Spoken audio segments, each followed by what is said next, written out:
Everyone. ഇന്ന് നമ്മളുടെ കെമിസ്ട്രിയുടെ 2ാം chapter continue ചെയ്യാണ്. കഴിഞ്ഞ ക്ലാസ്സിൽ നമ്മൾ 2ാം ചാപ്റ്ററിൻ്റെ ആദ്യ ഭാഗം ചെയ്തിരുന്നു അല്ലേ? എന്തായിരുന്നത്? നമ്മളുടെ ഓർഗാനിക് കോമ്പൗണ്ട്സിൻ്റെ കെമിക്കൽ റിയാക്ഷനെ പറ്റിയിട്ടാണ് നമ്മൾ പഠിച്ചത് അല്ലേ? അപ്പോൾ അതിനെ കണ്ടിന്യൂഷൻ ആയിട്ട് നമ്മൾ ഇന്ന് പഠിക്കാൻ പോകുന്നത് എന്താണ് ഈ പോളിമറൈസേഷൻ എന്ന് പറഞ്ഞു കഴിഞ്ഞാൽ. അപ്പോൾ പോളിമറൈസേഷൻ എന്ന് പറഞ്ഞു കഴിഞ്ഞാൽ ഇപ്പം നമ്മൾ ബയോളജിയിൽ സെൽസ് കുറേ കൂടിച്ചേർന്നിട്ട് ടിഷ്യൂ ആയി മാറാമെന്നൊക്കെ പറയുന്നുണ്ട് അല്ലേ? അപ്പം അങ്ങനെ ചെറിയ ചെറിയ വസ്തുക്കൾ കൂടിച്ചേർന്നിട്ട് വലിയൊരു സ്ട്രക്ചറായി മാറുന്നതാണ് നമ്മൾ എന്ത് പറയുന്നത്? പോളിമറൈസേഷൻ എന്ന് പറയുന്നത്. അപ്പം അങ്ങനെ കുറേ ചെറിയ ചെറിയ യൂണിറ്റ്സ് കൂടിച്ചേർന്നിട്ട് അത് വലിയൊരു യൂണിറ്റ് ആയിട്ട് മാറുന്നതിനാണ് നമ്മൾ പോളിമറൈസേഷൻ എന്ന് പറയാം. ഓക്കെ, അതിൽ ആ ചെറിയ ചെറിയ യൂണിറ്റ്സ് നമ്മൾ മോണോമർ എന്ന് പറയും. വലിയ യൂണിറ്റ് ആകുമ്പോഴാണ് അതിന് നമ്മൾ എന്ത് പറയുന്നത്? പോളിമർ എന്ന് പറയും. അപ്പോൾ എന്താ polymerisation? Polymerisation is the process by which simple molecules join together to form large complex molecules. Simple ആയിട്ടുള്ള മോളിക്യൂൾസ് കൂടി ചേർന്നിട്ട് വലിയൊരു കോംപ്ലക്സ് ലാർജ് കോംപ്ലക്സ് മോളിക്യൂളായി മാറുന്ന പ്രോസസ്സാണ് നമ്മൾ എന്ത് പറയുന്നത്? പോളിമറൈസേഷൻ എന്ന് പറയുന്നത്. അതിൽ നേരത്തെ ഞാൻ പറഞ്ഞു, സിമ്പിൾ ആയിട്ട് വരുന്ന മോളിക്യൂൾസ് നമ്മൾ വിളിക്കുന്ന പേരാണ് മോണോമർ. അങ്ങനെ കുറേ മോണോമർ കൂടി ചേർന്നിട്ടാണ് എന്തുണ്ടാവുന്നത്? പോളിമർ എന്ന് പറയുന്നത്. അപ്പോൾ നമ്മൾ PVC പൈപ്പ് എന്നൊക്കെ കേട്ടിട്ടുണ്ട് അല്ലേ? PVC പൈപ്പ്, അതിൻ്റെ full form poly vinyl chloride. PVCൻ്റെ ഫുൾ ഫോം അതാണ്, പോളി വിനൈൽ ക്ലോറൈഡ്. അപ്പോൾ ഈ വിനൈൽ ക്ലോറൈഡ് എന്ന് പറയുന്നതാണ് അവിടെ നമ്മളുടെ മോണോമർ. അപ്പോൾ പോളി എന്ന് പറഞ്ഞാൽ എന്താ? കുറേ വിനൈൽ ക്ലോറൈഡ് കൂടി ചേർന്നിട്ടുണ്ടാവുന്നതാണ് നമ്മളുടെ പോളി വിനൈൽ ക്ലോറൈഡ് PVC എന്ന് പറയുന്നത്. അതേപോലെ നമ്മൾ പ്ലാസ്റ്റിക് കവർ ഉണ്ടല്ലോ, പ്ലാസ്റ്റിക് കവർ ഭയങ്കര ഡേഞ്ചറസ് ആയിട്ട് ഈ പ്ലാസ്റ്റിക് കവർ എന്ന് പറയുന്നത് പോളി എത്തീൻ എന്ന് പറയുന്ന സാധനമാണ്. പോളിത്തീൻ എന്ന് നമ്മൾ സിമ്പിളായിട്ട് പറയും, പോളിത്തീൻ കവർ എന്നാണ് പറയുക അതിനൊക്കെ അല്ലേ? പ്ലാസ്റ്റിക് കവർ നമ്മൾ പോളിത്തീൻ കവർ എന്നാണ് പറയുക. കാരണം എത്തീൻ എന്ന് പറയുന്ന ഒരു മോണോമർ കൂടി ചേർന്നിട്ടാണ് ഈ പോളി എത്തീൻ എന്ന് പറയുന്ന ആ ഒരു പോളിമർ ഉണ്ടാക്കിയിട്ടുള്ളത്. ഓക്കെ, അപ്പോൾ നമ്മുടെ ഡെയിലി ലൈഫിൽ ആവശ്യമുള്ള കുറേ സാധനങ്ങളും ഈ പോളിമറൈസേഷൻ റിയാക്ഷൻ കൂടി ഉണ്ടാക്കിയതാണ് അല്ലേ? ഒക്കെ മാൻമെയ്ഡാണ്. അപ്പോൾ എന്താ പോളിമറൈസേഷൻ? മനസ്സിലായോ? പോളിമറൈസേഷൻ എന്താ? കുറേ ചെറിയ മോളിക്യൂൾസ് കൂടി ചേർന്നിട്ട് വലിയൊരു മോളിക്യൂളായിട്ട് മാറുക. അത് ചിലപ്പോൾ ചെയിൻ ആവാം, അല്ലെങ്കിൽ മിക്സ് ചെയ്തിട്ട് വലിയൊരു മോളിക്യൂളായിട്ട് മാറുന്നതാവാം. അവരെയാണ് നമ്മൾ എന്ത് പറയുന്നത്? അല്ല, ആ റിയാക്ഷൻ നമ്മൾ എന്ത് പറയുന്നത്? പോളിമറൈസേഷൻ റിയാക്ഷൻ എന്ന് പറയുന്നത്. അപ്പോൾ ആ സിമ്പിൾ മോളിക്യൂൾ നമ്മൾ എന്താ വിളിക്കുക? മോണോമർ എന്ന് വിളിക്കും. ആ മോണോമേഴ്സ് കൂടി ചേർന്നിട്ടുണ്ടാവുന്ന ഫൈനൽ പ്രൊഡക്റ്റിനെ പോളിമർ എന്ന് വിളിക്കും. അപ്പോൾ പോളി എന്ന് പറഞ്ഞാൽ മെനി എന്നാണ് അർത്ഥം. മേർ എന്ന് പറഞ്ഞാൽ അതിൻ്റെ ഭാഗം, യൂണിറ്റ് അല്ലെങ്കിൽ പാർട്ട് എന്ന് പറയും. ഓക്കെ, അപ്പോൾ ഇവിടെ എത്തീന് ഫോം ചെയ്തിട്ടുള്ളത് ഇങ്ങനെയാണ്. അപ്പം എത്തീൻ എന്ന് പറയുന്ന ആ ഒരു മോണോമർ യൂണിറ്റ് കുറേ ഇങ്ങനെ കൂടിച്ചേർന്ന് കൈകോർത്ത് അവസാനം അത് വലിയൊരു പോളിമർ ഹേർഡ് സ്ക്വാഡായി മാറും അല്ലേ? വലിയൊരു മോളിക്യൂളായിട്ട് മാറും. അപ്പം ഈ എത്തീൻ എന്ന് പറയുന്ന ആ ഒരു മോണോമർ യൂസ് ചെയ്തിട്ട് നമുക്ക് ഉണ്ടാക്കാൻ പറ്റുന്ന സാധനങ്ങളാണ് ഈ പ്ലാസ്റ്റിക്കിൻ്റെ ബോട്ടിൽ, സിന്തറ്റിക് ആയിട്ടുള്ള ഫൈബർ, നമ്മൾ തുണിയൊക്കെ തോരയിടുന്ന കെട്ടുന്ന കയറുണ്ടല്ലോ, പ്ലാസ്റ്റിക്കിൻ്റെ കയറ്, അതൊക്കെ ഇങ്ങനെ പോളിമറൈസേഷൻ റിയാക്ഷൻ നടത്തിയിട്ട് ഉണ്ടാക്കുന്നതാണ്. ഓക്കെ, അപ്പം കുറേ മോണോമേഴ്സ് കൂടി ചേർന്നിട്ട് വലിയൊരു സ്ട്രക്ചറായിട്ട് മാറുക, അതാണ് പോളിമറൈസേഷൻ റിയാക്ഷൻ എന്ന് പറഞ്ഞു കഴിഞ്ഞാൽ. അപ്പം ഈ പോളിമറൈസേഷൻ റിയാക്ഷൻ വീണ്ടും 2 തരത്തിലുണ്ട്. ഒന്നാമത്തെ തരത്തിനെ നമ്മൾ എന്ത് പറയുന്നത്? എഡിഷൻ പോളിമേഴ്സ് എന്ന് പറയും. രണ്ടാമത്തത് കണ്ടൻസേഷൻ പോളിമേഴ്സ് എന്ന് പറയും. അതെന്താ നമ്മൾ ഓരോന്ന് കാണാം. Okay, edition polymers and condensation polymers. അപ്പോൾ അതിൽ ആദ്യം നമ്മൾ പഠിക്കാൻ പോകുന്നത് എഡിഷൻ പോളിമേഴ്സ് എന്താണ്. അപ്പം എഡിഷൻ പോളിമേഴ്സ് ഉണ്ടാക്കിയിട്ടുള്ളത് എങ്ങനെയാണ്? കുറേ മോണോമേഴ്സ് വീണ്ടും അതന്നെ ആഡ് ചെയ്ത് പോകുമ്പോഴാണ് എന്തുണ്ടാവുന്നത്? എഡിഷൻ പോളിമേഴ്സ് ഉണ്ടാവുന്നത്. അപ്പോൾ addition polymers are obtained by the repeated addition reaction of monomers. അപ്പം റിപ്പീറ്റഡ് ആയിട്ട് കുറേ മോണോമേഴ്സ് ഇങ്ങനെ ആഡ് ചെയ്തുകൊണ്ട് പോകുമ്പോഴാണ് എന്തുണ്ടാവുന്നത്? നമ്മളുടെ എഡിഷൻ പോളിമേഴ്സ് ഉണ്ടാവുന്നത്. ഇതാ ഇതിൽ കാണുന്ന പോലെ ഉണ്ടോ? ഇതൊരു പോളിമർ ചെയിൻ ആയിട്ട് മാറി. കുറേ മോണോമർ യൂണിറ്റ്സ് അങ്ങനെ കൂടിച്ചേർന്നിട്ട് എന്തായി മാറി? ഒരു പോളിമർ ചെയിൻ ആയിട്ട് മാറി.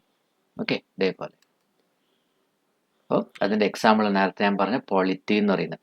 അപ്പോൾ ഈ എത്തീൻ്റെ ഫോർമുലയാണ് എന്ത്? CH2 double bond CH2. ഇവിടെ N എന്ന് പറഞ്ഞ് കൊടുത്തത് എന്താ? നമുക്കറിയില്ല എത്ര എണ്ണം ഉണ്ടെന്നുള്ളത്. അപ്പം കുറേ CH2 ഡബിൾ ബോണ്ട് CH2 അല്ലെങ്കിൽ എത്തീൻ കൂടി ചേർന്നിട്ടാണ് എന്തുണ്ടാവുന്നത്? Poly ethene. അതിന് നമ്മൾ ഷോർട്ടായിട്ട് എന്താ പറയുക? പോളിത്തീൻ എന്ന് പറയും. പോളി എത്തീൻ ഷോർട്ടായിട്ട് ഇതിനെ പോളിത്തീൻ എന്ന് പറയും. അപ്പം ഇവിടെ കണ്ടോ ഡബിൾ ബോണ്ട് എന്തുകൊണ്ടാണ് വരയ്ക്കാത്തത്? ഇവിടെ നമ്മൾ ഈ റിയാക്ഷൻ എടുക്കുമ്പം ഈ CH ഇപ്പുറത്തൊരു ബോണ്ട് വരയ്ക്കുന്നുണ്ട് അല്ലേ, ബോണ്ട് ലൈൻ വരയ്ക്കുന്നുണ്ട്. അപ്പോൾ അങ്ങനെ ഇതിന്റെ മീനിങ് എന്താ വെച്ചാൽ ഇതിന്റെ ഇപ്പുറത്തും ഇതേപോലെ കുറേ CH2 അല്ലെങ്കിൽ എത്തീൻ മോളിക്യൂൾസ് ഉണ്ടെന്ന് കാണിക്കാൻ വേണ്ടിയിട്ടാണ് നമ്മൾ എങ്ങനെ ഇടുന്നത്, ഇങ്ങനെ സിംഗിൾ ലൈൻ ഇട്ട് കൊടുക്കുന്നത്. എന്നിട്ടാണ് നമ്മൾ എന്ത് ചെയ്യുന്നത്, പുറത്ത് ഈ ബ്രാക്കറ്റിന്റെ പുറത്ത് എന്താ എഴുതുന്നത്, N എന്ന് എഴുതുന്നത്. അപ്പം N നമ്പർ ഓഫ് ഈ എത്തീൻ മോളിക്യൂൾസ് കൂടി ചേർന്നതാണ് എന്ത്, പോളി എത്തീൻ എന്ന് പറയുന്നത്. അപ്പം ഇതൊക്കെ പ്രത്യേകം ശ്രദ്ധിക്കുക. നമ്മൾ N മോളിക്യൂൾ ഓഫ് എത്തീൻ കൂടി ചേർന്നിട്ട് ഇങ്ങനെ സിംഗിൾ ലൈൻ ഫസ്റ്റ് സ്റ്റാർട്ടിങ്ങിലും ലാസ്റ്റും ഇടാൻ മറക്കരുത്. കാരണം അതൊരു കണ്ടിന്യൂസ് ചെയിൻ ആണ്, കാണിക്കാൻ വേണ്ടിയിട്ടാണ് അങ്ങനെ ചെയ്യുന്നത്. ഓക്കെ, ഇതാണ് പോളിത്തീൻ അല്ലെങ്കിൽ പോളി എത്തീൻ എന്ന് പറയുന്ന നമ്മളുടെ പ്ലാസ്റ്റിക്കിന്റെ cover. Okay, in this chemical reaction what is the monomer? അപ്പോൾ ഈ കെമിക്കൽ റിയാക്ഷന്റെ മോണോമർ ഏതാ നമ്മളടുത്ത് ചോദിച്ചത്. അപ്പോൾ മോണോമർ ഏതാ, എത്തീൻ അല്ലേ. കുറേ മോണോമർ എത്തീൻ കൂടി ചേർന്നിട്ടല്ലേ നമുക്ക് ഇവിടെ പോളി എത്തീൻ ആയത്. അപ്പോൾ അവിടെ മോണോമർ എന്താ ചെയ്താ, എത്തീൻ ആണ് അവിടെ monomer. Ethene is the monomer. എത്തീൻ്റെ ഫോർമുല വരുന്നത് CH2 ഡബിൾ ബോണ്ട് CH2. അപ്പോൾ പോളിമർ എന്താ, പോളിമർ ഇതാണ് CH2 സിംഗിൾ ബോണ്ട് CH2 ഒരു ലൈനിലൂടെ അങ്ങനത്തെ N നമ്പർ പോളി എത്തീൻ അല്ലേ. അതിനെന്താ പറയാ, നമ്മൾ പോളി എത്തീൻ എന്ന് പറയും, കുറേ എത്തീൻ കൂടിച്ചേർന്നത്. ഇതാണ് നമ്മളുടെ പോളിമർ. ഓക്കെ, ക്ലിയർ ആയല്ലോ. ഇവിടെ മോണോമർ എന്താണ്, എത്തീൻ ആണ്. പോളിമർ എന്താണ്, പോളി എത്തീൻ ആണ്. അതേപോലെ തന്നെ രണ്ടാമത്തെ എക്സാമ്പിൾ ആണ് polyvinyl chloride. Polyvinyl chloride PVC നേരത്തെ ഞാൻ പറഞ്ഞു. അപ്പോൾ നമ്മുടെ പ്ലാസ്റ്റിക് പൈപ്പൊക്കെ ഉണ്ടാക്കാൻ ഏറ്റവും പറ്റിയ ഒരു പോളിമറാണ് എന്ത്, പോളിവിനൈൽ ക്ലോറൈഡ് എന്ന് പറയുന്നത്. അപ്പോൾ അതിൻ്റെ മോണോമറിനെ വിളിക്കുന്ന പേരെന്താ, വിനൈൽ ക്ലോറൈഡ് എന്നാണ്. അപ്പോൾ വിനൈൽ ക്ലോറൈഡിൻ്റെ ഫോർമുല ഇതാണ് N number of CH2 double bond CHCl. ഇതിനാണ് നമ്മൾ വിനൈൽ ക്ലോറൈഡ് എന്ന് പറയുന്നത്. അപ്പോൾ അതിൽ N number of vinyl chloride കൂടി ചേർന്നിട്ട് അവിടെ എന്തുണ്ടാവും. അപ്പോൾ നമ്മൾ ആദ്യ റൂൾ എന്താ ഉണ്ടാക്കേണ്ടത്, നമ്മളൊരു ബ്രാക്കറ്റ് ഓപ്പൺ ചെയ്യുക, പിന്നെ സിംഗിൾ ലൈൻ വരച്ചിട്ട് അവിടെ CH2 എന്ന് എഴുതുക. പിന്നെ ഡബിൾ ബോണ്ട് ഇടരുത്, കാരണം നമ്മൾ സിംഗിൾ ബോണ്ട് പുറത്തേക്ക് എഴുതി കഴിഞ്ഞു. CHCl ഇവിടെ താഴെ വേണമെങ്കിൽ നിങ്ങൾക്ക് എഴുതാം, അല്ലെങ്കിൽ സൈഡിലും എഴുതാം. N number of molecules.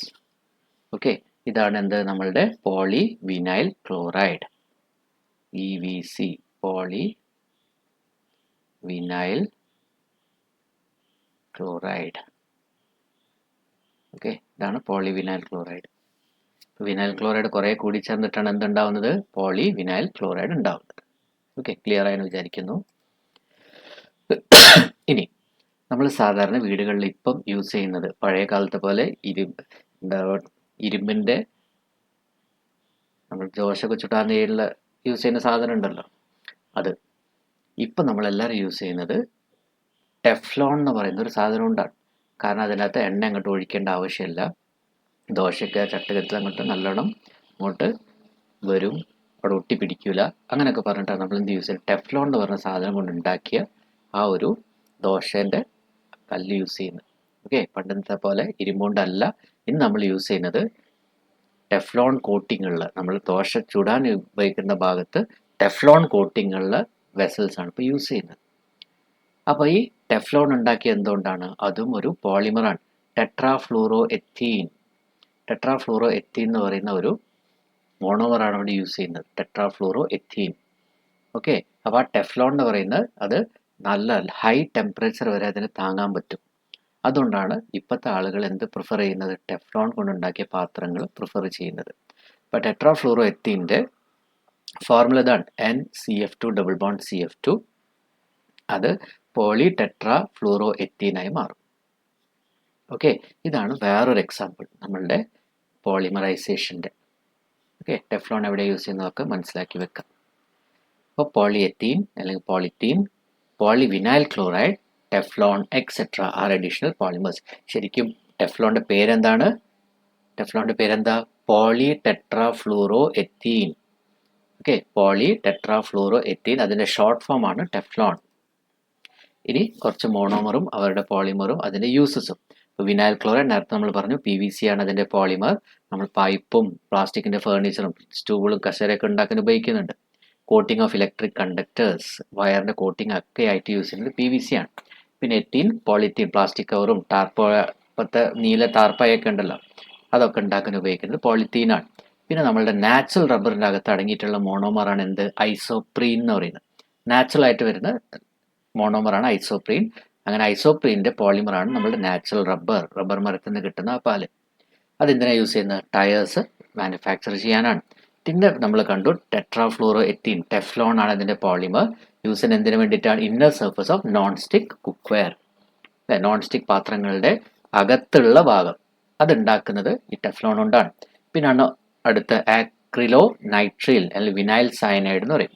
അതിൻ്റെ പോളിമർ യൂണിറ്റിന് നമ്മൾ ഓർലോൺ എന്ന് വിളിക്കും. സിന്തറ്റിക് ആയിട്ടുള്ള ഫൈബേഴ്സ് ഒക്കെ ഉപയോഗിക്കാൻ വേണ്ടിയിട്ട് ഉണ്ടാക്കാൻ വേണ്ടി നമ്മൾ യൂസ് ചെയ്യുന്നത്. സിന്തറ്റിക് ഫൈബേഴ്സ് എന്ന് പറഞ്ഞു കഴിഞ്ഞാൽ വലയൊക്കെ ഉണ്ടാക്കാൻ വേണ്ടിയിട്ട്, പ്ലാസ്റ്റിക് അല്ലേ, അങ്ങനത്തെ വലയൊക്കെ ഉണ്ടാക്കാൻ നമ്മൾ യൂസ് ചെയ്യുന്നത് ഈ ആക്രിലോ നൈട്രിൽ അല്ലെങ്കിൽ വിനൈൽ സയനൈഡ് എന്ന് പറയുന്ന മോണോമറിൻ്റെ പോളിമർ ആയിട്ടുള്ള ഓർലോൺ ആണ്. ഓക്കെ, ഇതിനാണ് മോണോമറും പോളിമറും അതിൻ്റെ യൂസസും. പിന്നെ അടുത്ത ടൈപ്പ് കണ്ടൻസേഷൻ ആണ് എന്ത്? കണ്ടൻസേഷൻ അല്ലെങ്കിൽ പോളിമറൈസേഷൻ ആണ് എന്ത്? കണ്ടൻസേഷൻ പോളിമേഴ്സ് എന്ന് പറയുന്നത്. അപ്പം നേരത്തെ നമ്മൾ കണ്ടത് ആകെ ഒരു ടൈപ്പ് ആയിരുന്നു അല്ലേ? N മോളിക്യൂൾസ് ഓഫ് എത്തീൻ എടുത്തപ്പം CH2 ഡബിൾ ബോണ്ട് CH2 ഓർമ്മ ഉണ്ടല്ലോ. ഇതാണ് പിന്നെ എന്തായി മാറുന്നത്? നമ്മളുടെ സിംഗിൾ ബോണ്ടാക്കി എഴുതി പോളിമറായിട്ട് പോളി എത്തീനായിട്ട് മാറുന്നത്. ശരിയല്ലേ? അപ്പോൾ ഇവിടെ ഇതിന് മീനിങ് എന്താ വെച്ചാൽ കുറേ എത്തീൻ മോളിക്യൂൾസ് കൂടി ചേർന്നിട്ട് പോളി എത്തീനായി മാറി. ഇനി നമുക്ക് ഈ കണ്ടൻസേഷൻ പോളിമേഴ്സ് അങ്ങനെയല്ല. ഇവിടെ ഒന്നിൽ കൂടുതൽ മോണോമേഴ്സ് കാണും.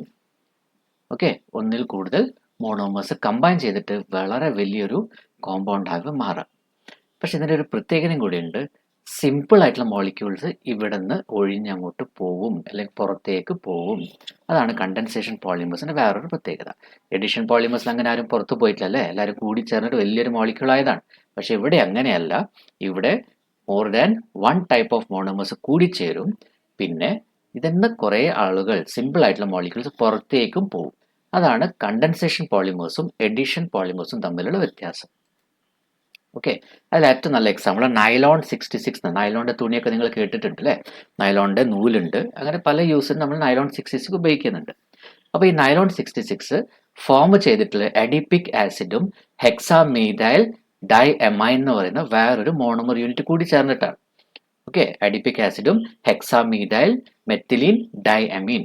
Okay, adipic acid hexamethylene diamine എന്ന് പറയുന്ന രണ്ട് മോണോമർ കൂടി ചേർന്നുണ്ടായതാണ് നമ്മളുടെ നൈലോൺ 66. ഇതിന് ഹൈ ടെമ്പറേച്ചറിലും പ്രഷറിലും അങ്ങോട്ട് റിയാക്ട് ചെയ്യിക്കുമ്പോഴാണ് നമുക്ക് നൈലോൺ 66 കിട്ടുക.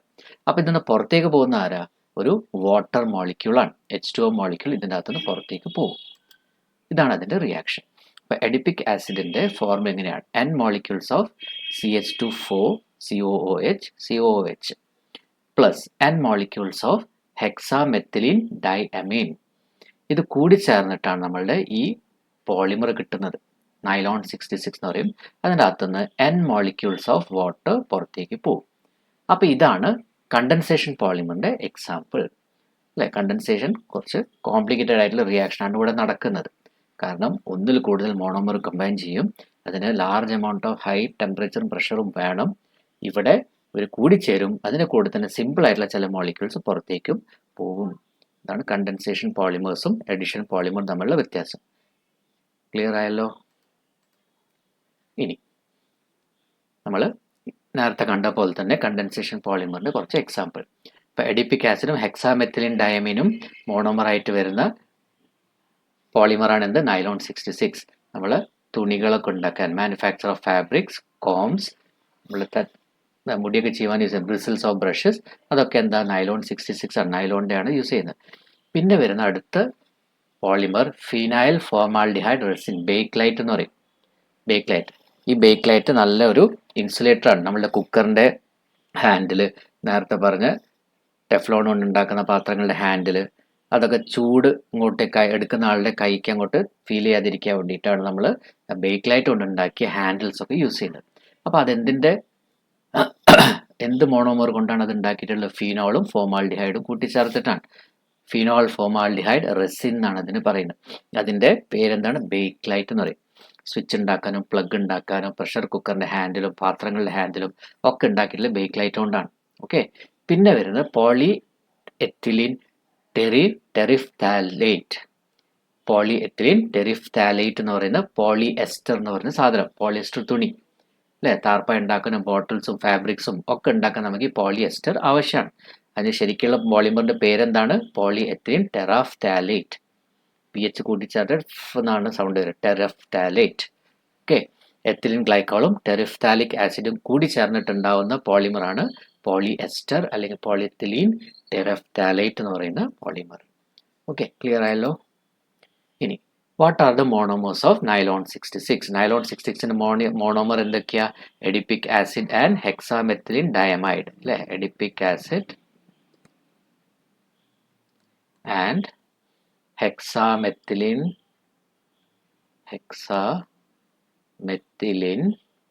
ഡയമൈൻ. ഇത് രണ്ടുമാണ് നമ്മളുടെ നൈലോൺ 66ന്റെ monomeric units. What polymer is obtained when phenol and formaldehyde undergo condensation polymerization? അപ്പോൾ നമുക്ക് കിട്ടാണ് phenol formaldehyde resin. Phenol formaldehyde resin, അതിൻ്റെ പേരെന്താണ്? ബേക്ക്ലൈറ്റ് എന്ന് പറയും. Okay, Bakelite.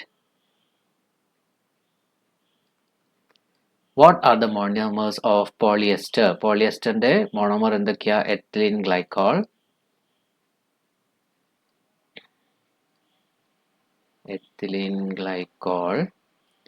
and terephthalic acid.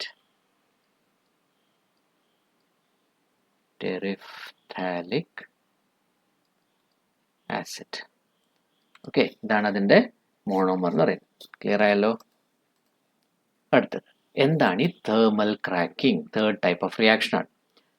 അപ്പം പ്രൊപ്പെയിനെ നമ്മൾ ചൂടാക്കാം.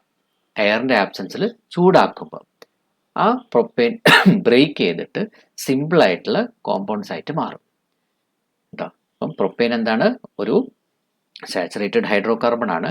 അതിനെ എയറിൻ്റെ ആബ്സെൻസിൽ അങ്ങോട്ട് ചൂടാക്കുമ്പം അത് ചെറിയ ചെറിയ ഭാഗങ്ങളായിട്ട് മാറും. ഇതാണ് നമ്മളുടെ പ്രൊപ്പെയിൻ. പ്രൊപ്പെയിനെ ചൂടാക്കുമ്പോൾ കണ്ടോ, CH4 മീഥേനായി മാറി, പിന്നെ എത്തീനായിട്ട് മാറി. അങ്ങനെ ഒരു വലിയൊരു സാച്ചുറേറ്റഡ് ഹൈഡ്രോ കാർബൺ ചൂടാക്കുമ്പം സ്മോളർ ഭാഗങ്ങളാക്കി മാറുന്ന റിയാക്ഷനാണ് നമ്മൾ എന്താ പറയുന്നത്? തെർമൽ ക്രാക്കിംഗ് എന്ന് പറയുന്നത്. Thermal cracking. അപ്പോൾ ഇവിടെ കിട്ടുന്ന പ്രൊഡക്റ്റ് എന്തൊക്കെയാണ്? ഒന്ന് മീഥേൻ കിട്ടുന്നുണ്ട്, രണ്ടാമത്തത് എത്തീൻ കിട്ടുന്നുണ്ട്. അപ്പം മീഥേൻ ഒരു സാച്ചുറേറ്റഡ് കോമ്പൗണ്ട് ആണ്, എത്തീൻ ഒരു അൺസാച്ചുറേറ്റഡ് കോമ്പൗണ്ട് ആണ്. നമ്മൾ ചൂടാക്കിയത് ഒരു സാച്ചുറേറ്റഡ് കോമ്പൗണ്ട് അല്ലേ. അപ്പോൾ ഇവിടെ ശ്രദ്ധിക്കേണ്ടത് എന്താ വെച്ചാൽ, ഒരു സാച്ചുറേറ്റഡ് ഹൈഡ്രോ കാർബൺ നമ്മൾ ഹീറ്റ് ചെയ്ത് കഴിഞ്ഞാൽ, തെർമൽ ക്രാക്കിംഗ് നടത്തി കഴിഞ്ഞാൽ അതിൽ സാച്ചുറേറ്റഡും അൺസാച്ചുറേറ്റഡ് ആയിട്ടുള്ള പ്രൊഡക്ട്സ് കിട്ടും. Which is the unsaturated compound form? ഏത് അൺസാച്ചുറേറ്റഡ് കോമ്പൗണ്ടോട് ഫോം ചെയ്തിട്ടുള്ളത്? എത്തീൻ ആണ് അല്ലേ. ETHENE, എത്തീൻ ആണ്. ഇനി when heated in the absence of air, some hydrocarbon with high molecular weight decompose into hydrocarbons with low molecular weight. This process is called thermal cracking. അപ്പോൾ നമ്മളൊരു example ആണ് കണ്ടല്ലേ. ഇവിടെ നമ്മൾ പ്രൊപ്പൈനെ ഹീറ്റ് ചെയ്തപ്പോൾ ആബ്സെൻസ് ഓഫ് എയറിൽ അത് ചെറിയ ചെറിയ ഭാഗങ്ങളായിട്ട് മാറി. അപ്പം അങ്ങനെ ഹൈ മോളിക്കുലർ വെയിറ്റുള്ള ഹൈഡ്രോ കാർബൺ നമ്മൾ ചൂടാക്കുമ്പം, ആബ്സെൻസ് ഓഫ് എയറിൽ ചൂടാക്കുമ്പം അത് വീണ്ടും ലോ മോളിക്കുലർ വെയിറ്റുള്ള കോമ്പൗണ്ട്സ് ആയിട്ട് അങ്ങോട്ട് സ്പ്ലിറ്റ് ചെയ്ത് പോകും. അങ്ങനെയുള്ള പ്രോസസ്സിനെ നമ്മൾ എന്താ വിളിക്കുന്നത്? തേർമൽ ക്രാക്കിംഗ് എന്ന് പറയുന്നത്. ഓക്കെ, തേർമൽ ക്രാക്കിംഗ് എന്താ? നമ്മളൊരു വലിയൊരു മോളിക്കുലർ ചെയിൻ ഹൈഡ്രോ കാർബണിനെ ചൂടാക്കി കഴിഞ്ഞാൽ, ഇൻ ആബ്സെൻസ് ഓഫ് എയർ, അത് ചൂടാക്കി കഴിയുമ്പം കുറച്ച് ചെറിയ ചെറിയ ഭാഗങ്ങളായിട്ട് ഡിവൈഡ് ചെയ്തിട്ട് മാറും. ലോ മോളിക്കുലർ വെയിറ്റ് ഉള്ള സബ്സ്റ്റൻസ് ആയിട്ട് മാറും. ഈ പ്രോസസ്സിനെ വിളിക്കുന്ന പേരാണ് എന്ത്? Thermal cracking. അപ്പോൾ ഇവിടെ നമുക്കൊരു റിയാക്ഷൻ കംപ്ലീറ്റ് ചെയ്യാനല്ലേ. അപ്പോൾ നമുക്ക് തന്നിട്ടുള്ള ഏതാ? 4 മോളിക്യൂൾ കാർബൺ ആറ്റം വരുന്നതാണ്. അതെന്താ സാധനം? 4 പേര് നമുക്ക് നോക്കാം. ഇനി ഇത് നിങ്ങൾ ശരിക്കും ശ്രദ്ധിച്ചിട്ട് ഇവിടെ നോക്കിക്കും. അപ്പോൾ ഇവിടെ 4 കാർബൺ കോമ്പൗണ്ട് ആണ് നമ്മൾ ഹീറ്റ് ആക്കുന്നത് അല്ലേ, സാച്ചുറേറ്റഡ്. അപ്പോൾ ഇവിടെ ഒരു പ്രൊഡക്റ്റ് തന്നിട്ടുണ്ട്, അത് 3 കാർബണേ ഉള്ളൂ. അപ്പം ഇനി ഇതിൻ്റെ അകത്ത് എന്താ ബാക്കി ഉള്ളത് നോക്കാം. ഒരു കാർബൺ എന്തായാലും ബാക്കിയുണ്ട് അല്ലേ. ഇനി ഹൈഡ്രജൻ ഇവിടെ എത്ര ഉണ്ട്? 3, 5, 7, 10 ഹൈഡ്രജൻ വരുന്നുണ്ട്. 10 ഹൈഡ്രജനാണ് ടോട്ടൽ ഇവിടെ ഉള്ളത് റിയാക്റ്റന്റിൽ. ഇനി പ്രൊഡക്റ്റിൽ ഓൾറെഡി എത്ര ഹൈഡ്രജൻ എടുത്തുപോയി? 3, 4, 6 ഹൈഡ്രജൻ എടുത്തുപോയി. ഇനി ബാക്കി എത്ര ഹൈഡ്രജൻ ഉണ്ട്? 10, 4 പോയാൽ 4. അപ്പോൾ ഇവിടെ CH4 ആണ്, മീഥേൻ ആണ് ഒരു പ്രൊഡക്റ്റ്. സാച്ചുറേറ്റഡ് പ്രൊഡക്റ്റ് എന്താണ്? മീഥേൻ ആണ്. അൺസാച്ചുറേറ്റഡ് പ്രോഡക്റ്റ് എന്താ? പ്രൊപ്പീനാണ് അല്ലേ. 3 ഡബിൾ ബോണ്ട് വരുന്നുണ്ട്. ഇനി താഴെ വേറൊരു റിയാക്ഷൻ, ഇവിടെ 5 കാർബണിനകത്ത് വന്നിട്ട് പെൻറ്റെയിൻ ആണിത്. അപ്പോൾ പെൻറ്റെയിൻ്റെ അകത്ത് ഇവിടെ ഒരു ഡബിൾ ബോണ്ട് വരുന്ന കോമ്പൗണ്ട് ഉണ്ട്. അപ്പം ഇനി എന്താ ബാക്കിയുള്ളത് അവിടെ? CH2 ഡബിൾ ബോണ്ട് CH2 അവിടെ ഉണ്ട്. അപ്പം എന്ത് പ്രൊഡക്റ്റാണ് ഇനി ബാക്കി നമുക്കവിടെ എഴുതാനുള്ളത്? ഒരു CH2 ഡബിൾ ബോണ്ട് CH2 ആണ്. അപ്പം ഇനി 3 കാർബൺ വരുന്ന കോമ്പൗണ്ട് അവിടെ ബാക്കിയുണ്ട് അല്ലേ, 3 കാർബൺ വരുന്നത്. അപ്പോൾ ആ C3 എന്ന് തൽക്കാലം നമുക്കിവിടെ സ്പേസ് ഞാൻ അങ്ങനെ എഴുതി വെക്കാം, കാരണം നമുക്ക് ഈ ഫുൾ എഴുതാനുള്ള സ്ഥലമില്ല. 5 കാർബണാണ് ടോട്ടൽ വരുന്നത്. ഇവിടെ ഓൾറെഡി 2 കാർബൺ എടുത്തു പോയി. അപ്പോൾ C3 എന്ന് ഇവിടെ എഴുതി. ഇനി എത്ര ഹൈഡ്രജൻ ഉണ്ട്? 3, 5, 7, 10, 12 ഹൈഡ്രജൻ ഉണ്ട്. അതിൽ 4 ഇവിടെ യൂസ് ചെയ്ത് പോയി. അപ്പോൾ ഇനി എത്ര ഹൈഡ്രജൻ ബാക്കിയുണ്ട്? C3H8 അല്ലേ. C3H8 എന്ന് പറഞ്ഞ പ്രൊഡക്റ്റാണ് അവിടെ ബാക്കി വരിക. അപ്പം തെർമൽ ക്രാക്കിംഗ് നമ്മൾ കണ്ടു. എന്താ തെർമൽ ക്രാക്കിംഗ്? ഒരു ലാർജ് മോളിക്കുലർ വെയിറ്റ് വരുന്ന ഒരു ഹൈഡ്രോ കാർബണിനെ നമ്മൾ എയറിൻ്റെ ആബ്സൻസിൽ അങ്ങ് ചൂടാക്കി കഴിയുമ്പം അത് ലോ മോളിക്കുലർ വെയിറ്റ് ഉള്ള ഹൈഡ്രോ കാർബൺസ് ആയിട്ട് മാറും. ഈ റിയാക്ഷനെ വിളിക്കുന്ന പേരാണ് തെർമൽ ക്രാക്കിംഗ്. ഈ തെർമൽ ക്രാക്കിംഗ് ഒക്കെ നടത്തിയിട്ട് തന്നെയാണ് നമ്മളുടെ പെട്രോളും ഡീസലൊക്കെ സെപ്പറേറ്റ് ചെയ്തെടുക്കുക. ഓക്കെ, ഇനി ഇതിൽ കുറച്ച് പ്രത്യേകതകൾ. അപ്പോൾ when hydro carbons containing more carbon atoms are subjected to thermal cracking, the carbon chain is likely to break up in several ways. അല്ലേ, ഇപ്പോൾ ഒരു തെർമൽ ക്രാക്കിംഗ് നടത്തുമ്പം ഈ കാർബൺ ചെയിൻ ബ്രേക്ക് ചെയ്യുന്ന പലതരത്തിലായിരിക്കും. അപ്പോൾ ഈ പലതരത്തിൽ എന്ന് പറയുമ്പം എന്തെങ്കിലും ഒരു ഫാക്ടർ വേണ്ടേ, അതിന് മുകളിലായിരിക്കും ഇത് ഡിപ്പെൻഡ് ചെയ്യുക. അപ്പോൾ ഇത് ഡിപ്പെൻഡ് ചെയ്യുന്നത് ഒന്ന് ടെമ്പറേച്ചർ, പ്രഷർ, പിന്നെ ഹൈഡ്രോ കാർബണിൻ്റെ നേച്ചർ എന്താണ്.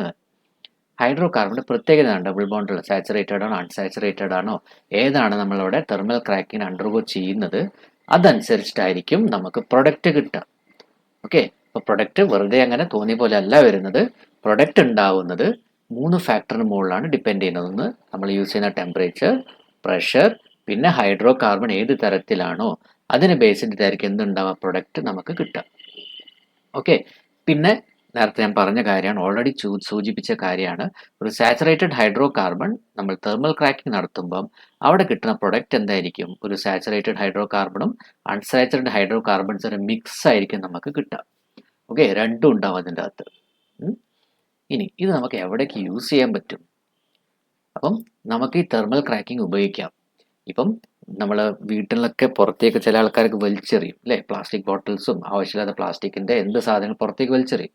അപ്പം ഇതൊക്കെ കളക്ട് ചെയ്യുന്ന പല NGOസും അതേപോലെ കുറച്ച് എൻവയൺമെൻറ്റലായിട്ട് താല്പര്യം കാണിക്കുന്ന ആൾക്കാരും ഇവരെന്ത് ചോദിച്ചാൽ ഇതെല്ലാം കളക്ട് ചെയ്തിട്ട് ഇതിനെ സ്പെഷ്യൽ സ്ഥലങ്ങളുണ്ടാവും, ഈ തെർമൽ ക്രാക്കിംഗ് നടത്തുന്ന സ്ഥലങ്ങളുണ്ടാവും. അവിടേക്ക് ഇതിനെ എത്തിച്ചിട്ട് അവരതിനെ ആബ്സൻസ് ഓഫ് എയറിൽ ആ പ്ലാസ്റ്റിക്കിനെ ചൂടാക്കിയിട്ട് അത് പിന്നെ അവർ വേറെ പ്രൊഡക്ട്സിലേക്ക് മാറ്റും. അപ്പം നമ്മൾ പ്ലാസ്റ്റിക്സിനെ തെർമൽ ക്രാക്കിങ്ങിൽ വീട്ടിൽ നിന്നല്ല, അതിനുള്ള സ്പെഷ്യലൈസ്ഡുള്ള ഏരിയാസൊക്കെ ഉണ്ട്. അങ്ങനെ നമ്മൾ ഈ പ്ലാസ്റ്റിക്കിനെ നമ്മൾ റീസൈക്കിൾ ചെയ്ത് കഴിഞ്ഞാൽ നമുക്കൊരു പരിധി വരെ എന്ത് ചെയ്യാൻ പറ്റും? പ്ലാസ്റ്റിക് വേസ്റ്റിനെ കൺട്രോൾ ചെയ്യാൻ പറ്റും, പൊല്യൂഷനെ കൺട്രോൾ ചെയ്യാൻ പറ്റും. ഓക്കെ, അപ്പം എല്ലാ പ്ലാസ്റ്റിക്കും പറ്റില്ല, പ്ലാസ്റ്റിക്കിന് പല തരമുണ്ട്. അതിൽ ചില പ്ലാസ്റ്റിക് നമുക്ക് ലൈറ്റർ മോളിക്യൂളായിട്ട് മാറ്റാം ബൈ യൂസിങ് തെർമൽ ക്രാക്കിംഗ്. അങ്ങനെ നമുക്കൊരു പരിധി വരെ എന്ത് ചെയ്യാൻ പറ്റും? ഈ പൊല്യൂഷൻ കൺട്രോൾ ചെയ്യാൻ പറ്റും. അപ്പം ഇന്നത്തെ ക്ലാസ്സിൽ നമ്മൾ ഇത്രയും കാര്യങ്ങൾ മനസ്സിലാക്കി, എല്ലാവർക്കും ക്ലിയർ ആയെന്ന് വിചാരിക്കുന്നു. അപ്പം നമ്മൾ ആദ്യം കണ്ടത് എന്തായിരുന്നു? പലതരത്തിലുള്ള റിയാക്ഷൻസ് ആണ് കണ്ടിരുന്നത് അല്ലേ. ഓരോ റിയാക്ഷൻ നമ്മൾ ശരിക്കും ഓർമ്മിച്ച് വെക്കുക, നല്ലോണം പഠിക്കുക. തെർമൽ ക്രാക്കിംഗ് ആണ് നമ്മൾ അവസാനം കണ്ടത്. അതിൻ്റെ മുന്നേ നമ്മൾ പോളിമറൈസേഷൻ കണ്ടു. പോളിമറൈസേഷനിലെ എഡിഷൻ പോളിമറൈസേഷൻ, കണ്ടൻസേഷൻ പോളിമേഴ്സ് എന്താ, അതും നമ്മൾ പഠിച്ചു. അപ്പം ഇതെല്ലാം നല്ലോണം വായിക്കുക, വളരെ പ്രധാനപ്പെട്ടതാണ് എക്സാം പോയിന്റ് വ്യൂവും നിങ്ങളുടെ നോളജിനൊക്കെ. അപ്പം എൻ്റെ ക്ലാസ് ഇഷ്ടപ്പെട്ടിട്ടുണ്ടെങ്കിൽ തീർച്ചയായും എൻ്റെ ചാനൽ സബ്സ്ക്രൈബ് ചെയ്യുക, ലൈക്ക് ബട്ടൺ പ്രസ് ചെയ്യുക. Okay, thank you.